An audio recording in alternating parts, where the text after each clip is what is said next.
们先讲这个设备的结构啊，结构就是一个是这个一组涂布轮，两组涂布轮，啊，这个是这个是涂布轮，这个是针布轮啊，然后这个是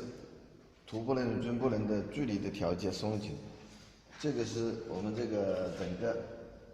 涂布轮的升降高低的升降，然后这个就是一个皮带输送。皮带输送，然后这里呢是一个操作面板，操作面板呢分为这个指示灯，电源开关、停止开关停止按钮，电源启动按钮，然后这个是针布轮的